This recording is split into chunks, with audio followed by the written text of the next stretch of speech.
Abdullah ibn Zubayr, c'est un grand savant parmi les compagnons, Abdullah ibn Zubayr.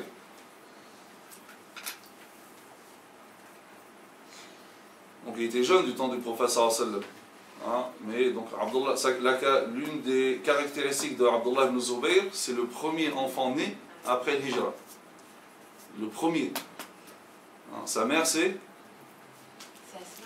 Asma, la fille d'Abu Bakr. Donc déjà, même en étant dans son ventre, donc il a appris cette notion de service de djihad. Sa mère, enceinte de plus de 5 mois, qui allait porter les provisions au prophète sallallahu alayhi wa sallam à des kilomètres, qui montait de Ghar Thawr.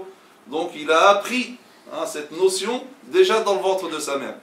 Et effectivement, donc c'était quelqu'un comme ça, donc il était non seulement savant, mais un grand combattant, un grand adorateur d'Allah Azza wa Jal. Il disait que tellement il restait longtemps fait soujoud, les oiseaux ils se posaient sur sa tête.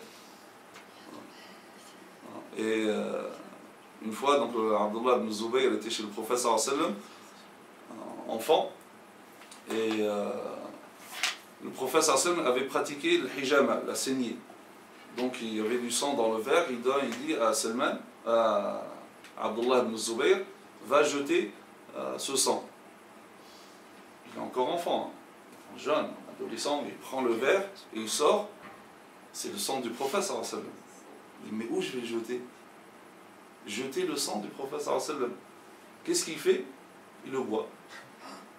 Je ne peux pas jeter par terre le sang du prophète sallallahu alayhi wa sallam. Et à ce moment-là, il y a Salman al-Farisi qui vient, il voit les traces du sang, de ce qui se passe, il rentre, il dit au prophète sallallahu alayhi wa sallam, il dit, qu'est-ce qu'il a, Abdullah ibn Zubayr? Il dit, j'ai envoyé pour qu'il jette mon sang de hijama, de la saignée. Il dit, bah, tu sais ce qu'il vient de faire? Là, il l'a bu ton sang. Et là il dit, tel père, tel fils. Le père c'est Zubayr ibn al-Awwam aussi, c'est pas n'importe qui. Zubayr ibn al-Awwam, qui était le seul qui combattait sur son cheval avec 2 épées. Et une fois dans une bataille contre les Byzantins,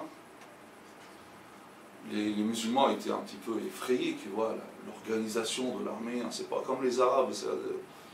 Et donc lui, pour donner le moral aux troupes, donc il prend son fils, jeune, devant lui, sur son cheval, et il fonce dans l'armée.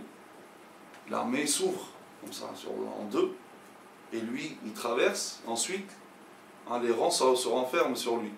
Les compagnons commencent à dire, Rahimahullah, qu'Allah fasse miséricorde à Zubayr et à son fils.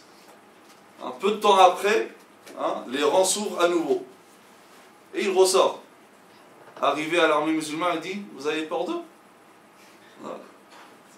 Donc ça, c'était ces grands savants.